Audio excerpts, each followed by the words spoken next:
आज मैं जो है श्रीमद् भगवत गीता की जो भगवान कृष्ण ने अर्जुन को जो है शिक्षा दिया था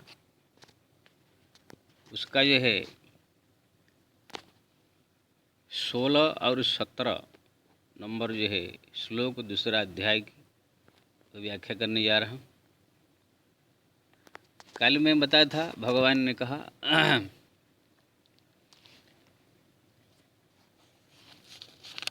कि शीत उष्ण सुख दुख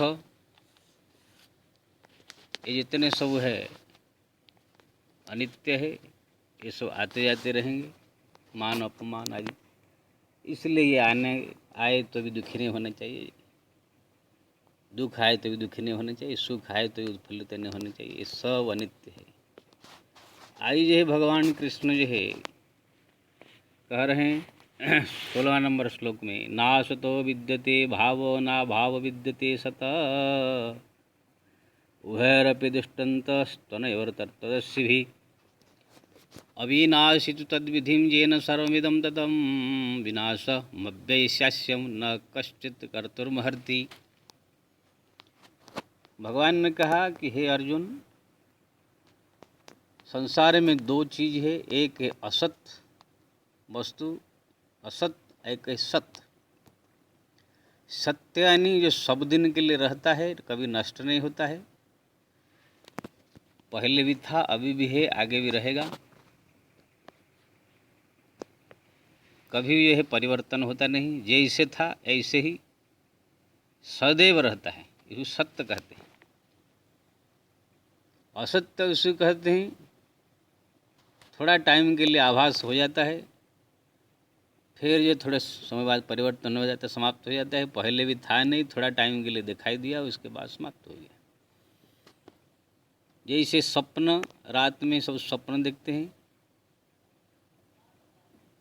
पहले स्वप्न था नहीं, रात में नींद जब आई थोड़ा सा स्वप्न दिखाई दिया, सपने में जो है लड़ रहे हैं, झगड़ रहे हैं, खा रहे हैं, पी रहे हैं, कुछ बहुत सारी चीज़ देखते हैं। जैसे सपना टूटा वो सपना सब झूठा, लेकिन जिस समय सपना देख रहे था उस समय सब सत्य ही सही लग रहा था। उस समय कोई नहीं सोचता कि मैं सपना देख रहा हूँ।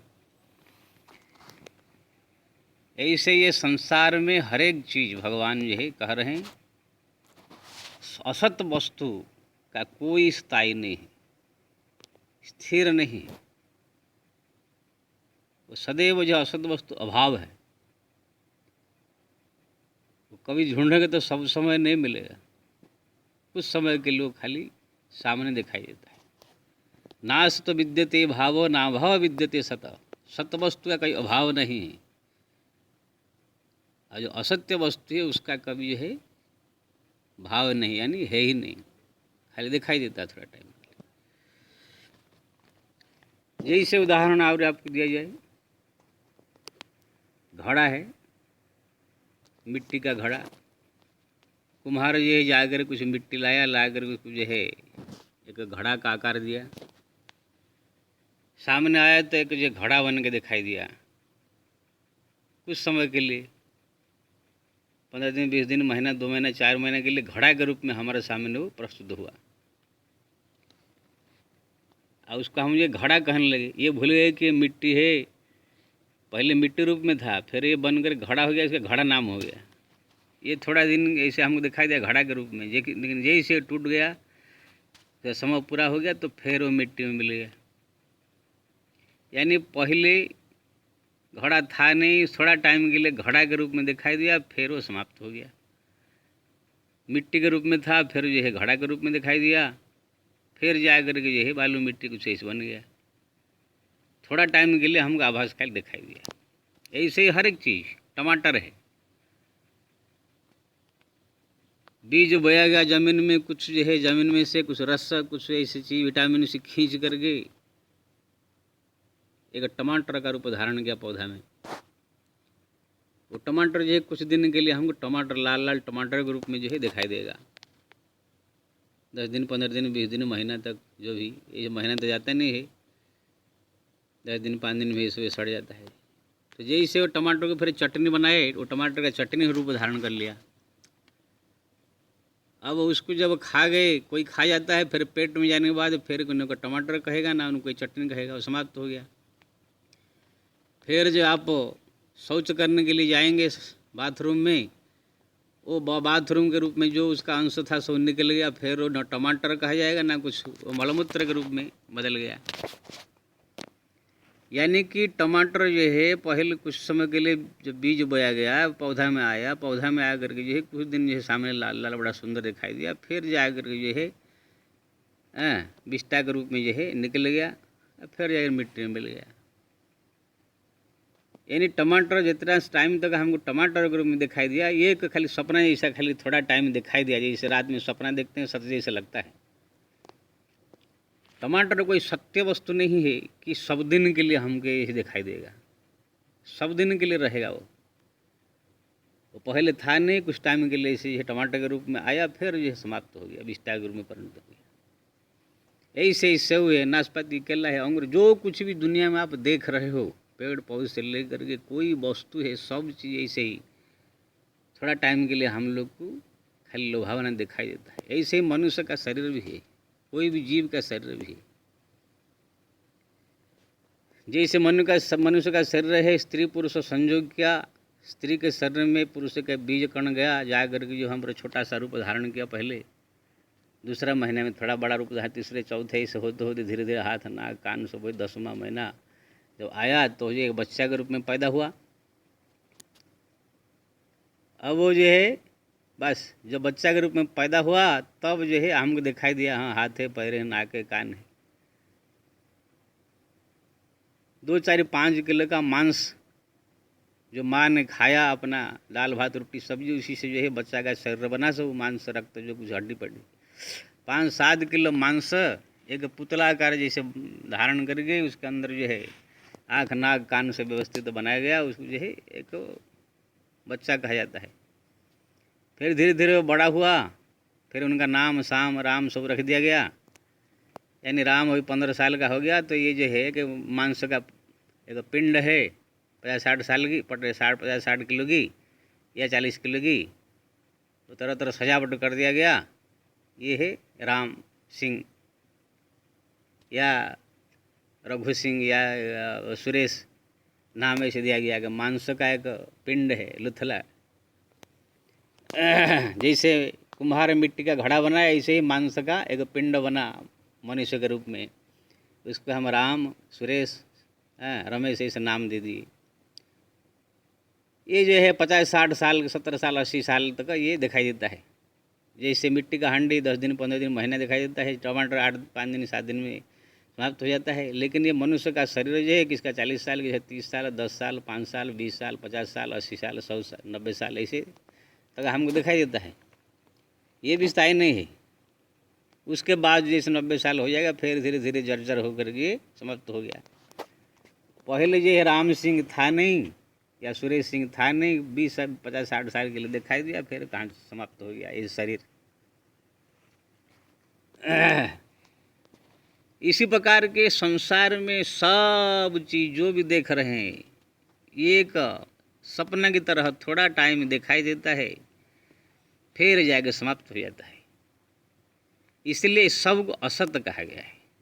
असत्य यानी सब दिन के लिए आप उनको एक ही जैसा देख नहीं सकते, इसको असत्य कहते हैं। थोड़ा टाइम के लिए आभास हो जाए, फिर जो नहीं है। ये सपने में थोड़ा टाइम के लिए, घंटा घंटे के लिए सपना सच जैसा लगता है, फिर जो है सपना टूटने के बाद झूठा है। ऐसे संसार के हर एक वस्तु जो है सपने की तरह जो है ये असत्य है, सब झूठा है। इसे रामायण में गोस्वामी तुलसीदास जी ने लिखा, सपने होई भिखारी नृप रंक नाक प्रति होई, जागे लाभ न हानि कछु तेने प्रपंच जियो जोई। लखन जी कहते हैं जैसे सपने में कोई राजा भी रंक बन जाता है, रंक भी जो है राजा बन जाता है, क्या क्या सब देखते हैं, लेकिन इस सपना टूट जाने के बाद कुछ नहीं। ऐसे ही संसार का हर एक चीज़ आप देख रहे हैं। तो ये मनुष्य का शरीर भी ऐसा ही एक सपना है, 50-60 साल के लिए सपना देखते हैं। भगवान कृष्ण ने कहा कि ये जितने सब असत्य वस्तु देख रहे हैं, इसका कोई स्थायित्व नहीं है, सब असत्य है। ना सात विद्यते भाव ना भाव विद्यते सत उभर पे दुष्टंत स्तनय तत्तरसी ज्ञानी महापुरुष लोगों ने इसका ऐसे निर्णय किया। तो फिर कौन सत्य है? कोई सत्य नाम की वस्तु दुनिया में होगा? हाँ है। सत्य केवल जो है दो ही चीज़ है, वो एक ही है, लेकिन उसी एक से कुछ अंश रूप में प्रकट होकर के फिर दूसरा बन गया। वो जो सत्य है केवल परमात्मा जो अविनाशी, सारा संसार में व्याप्त भी है, विभिन्न रूप धारण करके आगे संसार में जो है लीला करते हैं, उसको जो है निराकार के रूप में भी है, साकार के रूप में भी है। वो जो नारायण है, राम है, कृष्ण है, विष्णु है, जो भी कहो, वही केवल अविनाशी। ये संसार जब नहीं था तो भी वो थे, जब संसार है तो भी है, आगे संसार नहीं रहेगा तो भी रहेंगे। इसलिए अविनाशी तु तद्विधिम येनम सर्वमिदं ततम विनाशमव्यवसास्य न कश्चित् कर्तुर्महर्षि। उनको विनाश करने के लिए कोई दुनिया में समर्थ नहीं है। वो अविनाशी पहले भी, अभी भी, आगे भी। परमात्मा संसार में, समग्र विश्वमंडल में केवल भगवान ही एक अविनाशी है, सत्य है वही। अब बाकी सब दुनिया परिवर्तनशील है। भगवान जैसे थे ऐसे ही है, आगे भी रहे। उनका जो अवतार है, राम कृष्ण आदि नारायण जो कुछ भी, वो भी पहले अवतार जो राम रूप में, कृष्ण रूप में है, अभी भी कोई अगर उनको भक्ति करता है, भले वो चले गए स्वधाम राम रूप त्याग करके, फिर भी दर्शन देते। जैसे तुलसिया भी दर्शन दिया, मीराबाई की कृष्ण ने दर्शन दिया। वो जिस रूप पर चाहे उस रूप पर धारण करके फिर आ जाते हैं। बाकी ये संसार कोई वस्तु चले जाने के बाद फिर वही रूप में वही चीज बन कर नहीं आएगा। तो एक हुआ परमात्मा, भगवान ईश्वर जो है वो अविनाशी है और सत्य है। दूसरा है उनके अंश से जो प्रकट हुआ है जीव, जीवात्मा, जो प्रत्येक जीवित प्राणियों के शरीर में, शरीर समाप्त हो जाने के बाद उससे निकलता है, या तो रहने से ही शरीर जीवित रहता है। जीव आत्मा जी वही अविनाशी है, वो उसका भी मृत्यु नहीं होता है। संसार प्रलय हो जाएगा, कुछ भी हो जाएगा, फिर भी ये जीव जो है रहेगा। मर जाने के बाद ही इसी शरीर को त्याग करके जाके दूसरे शरीर में प्रवेश हो जाएगा। पहले भी था, अभी भी है, आगे भी रहेगा। ये आत्मा जो है कभी नष्ट नहीं होता है। इसलिए तो भगवान ने कहा अविनाशी तद्विधिम येन सर्वमिदं ततं विनाशमव्यवसास्यत न कर्तुं कर्तुमर्हसि अंतवंतम इमे देहा नित्य सुक्ता शरीरिणम अनाशिनो अप्रमेय स तस्माद्युध्यस्य भारत। तो वहाँ पर भगवान ने कहा कि अविनाश केवल जो परमात्मा है, भगवान है, यानी स्वयं भगवान अपने कहते हैं। अभी जो है 18वां नंबर श्लोक जो है में भगवान कह रहे हैं, ये जो पहले दो में वर्णन किया 16 और 17, अभी 18 नंबर श्लोक में भगवान कह रहे हैं कि जीव भी, जो शरीर में रहने वाला जीव भी, वो नित्य है, शाश्वत है, सत्य है। अंतवंतम इमम देहा, ये देह जो है नाशवान है। अंतवत यानी देहनाश, नित्य सुक्ता शरीरिण, शरीर यानी आत्मा, शरीर का जो मालिक है वो ही नित्य है और सत्य है। अनाशिनो अप्रमेय स तस्माद्युध्यस्य। ये जो है अनाशिन, इसको कोई नाश नहीं कर सकता है। अप्रमेय है, इसको प्रमाणित नहीं कर सकता है। इसलिए हे अर्जुन, तुम जो कह रहे कि मैं युद्ध करने से सब लोग मर जाएंगे, ये सब खाली ये थोड़ा जो सपना रूप में शरीर दिखाई दे रहा है, ये सब समाप्त होगा, लेकिन जीवात्मा का कभी समाप्त नहीं होता। तो भगवान ने इन 3 श्लोक में जो है 2 चीज़ हम लोग को बताया। संसार का हर एक चीज़ जो है नाशवान है, सपनवत जो है थोड़ा टाइम के लिए दिखाई देने वाला चीज़ फिर नष्ट हो जाएगा। केवल भगवान परमात्मा अविनाशी है और सर्वशक्तिमान है। जीव भी अविनाशी है, वो मरता नहीं, लेकिन कम शक्तिवान है। जीव मायाग्रस्त है, भगवान माया से परे हैं। भगवान सर्वशक्तिमान है, सब कुछ कर सकते हैं। जीव जो है अल्पशक्तिमान है। जैसे परमात्मा समुद्र है, तो जीव एक जल का, समुद्र का एक कण है, बूंद है। समुद्र में आप जहाज चला सकते हैं। समुद्र जो है भाप बनकर बारिश होकर जो है करोड़ करोड़ आदमी की प्यास बुझाता है। लेकिन जीव जो है कि बूंद जल होने के कारण किसी एक आदमी के पास नहीं बुझा सकता है। लेकिन है उनके जैसा अविनाशी। जैसे स्वर्ण का पहाड़ है और सोने का एक कण है। सोने का पहाड़ करोड़ों करोड़ अरबों आदमी को जो धनवान बना सकता है, सोने का एक कण से चाय एक कप मिलेगा, ज़्यादा नहीं। ऐसे ही जीव जो है अल्प शक्तिमान है, मायाग्रस्त है। ये मोह माया संसार में पड़ करके दुखी है। लेकिन परमात्मा सदैव जो है सुख संपन्न, आनंदमय, सिद्धघन, उनको जो है सर्वशक्तिमान के रूप में कहा जाता है। उनको कोई जो है दुख नहीं कर सकता है, कोई उनको जो है चिंतित नहीं कर सकता है, कोई उनको जो है मार नहीं सकता है। जीव जो है आकर संसार में फंस करके माया में ग्रसित हो गया है। ईश्वर अंश जीव अविनाशी, चेतन अमल सहज सुख राशि। तुलसीदास ने कहा है जीव भी चेतन है, अविनाशी है, लेकिन सो माया बस भयो गुसाई, बंध्यो कीर मरकट गिनाई। माया में बसीभूत होकर के वो आकर संसार में बंधन में पड़ गया है। और उनके पास शक्ति कम होने के कारण इसी बंधन को छोड़ नहीं पाता है। और छूटेगा जब परमात्मा के शरण में जाएगा, परमात्मा की कृपा प्राप्त करेगा। तो ये दो चीज़ जो भगवान ने आज का बताया श्लोक में, केवल ऐसी शिक्षा हमको मिलना है कि भगवान ही सत्य है, जीव भी सत्य है, लेकिन अल्पशक्तिमान ये कुछ नहीं कर सकता है। इसलिए परमात्मा एक मात्र समझ लीजिए, परमात्मा ही सत्य है, सर्वशक्तिमान है, उद्धार करता है, जगत का कल्याणकारी सब कुछ है। इसलिए हम लोग को जो है, जीव को जो है, केवल दुनिया का और हर एक चीज़ को सपना देख करके, सपना मान करके, पुत्र पत्नी परिवार घर द्वार ये सब थोड़ा टाइम के लिए। पुत्र जन्म हुआ है, आपने पत्नी से तो संबंध किया है, फिर थोड़ा सा जो है पेट में आया, छोटा सा बालक बना, धीरे धीरे पैदा हुआ, दिखाई दिया, मांस का थोड़ा पैदा हुआ, वो 50-60 साल के बाद वो भी छोड़ के चला जाएगा। यानी थोड़ा टाइम के लिए दिखाई दिया, फिर चला गया।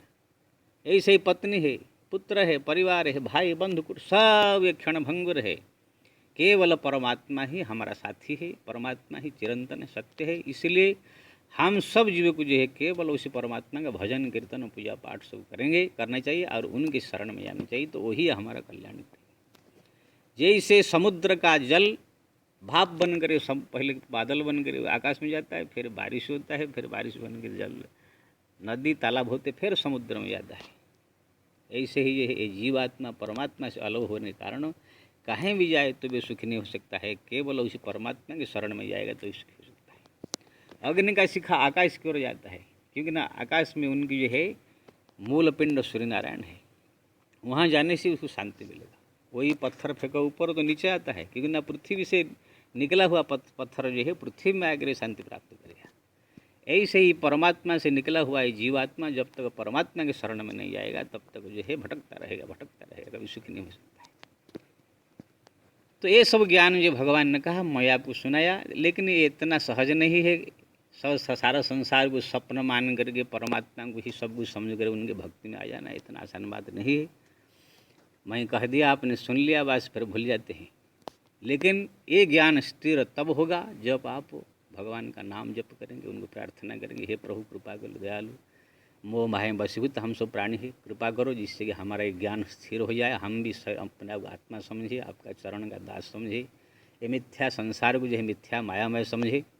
इस प्रकार कह करके उनको जो प्रार्थना करेंगे, उनका नाम जप करेंगे, स्मरण करेंगे, चिंतन करेंगे, तब भगवान की जो है कृपा जब होगी तब ये ज्ञान जो है स्थिर होगा, तब आप जो है ये ज्ञान का अनुभव होगा और आप भी अपने आप को परमानंद में समझेंगे।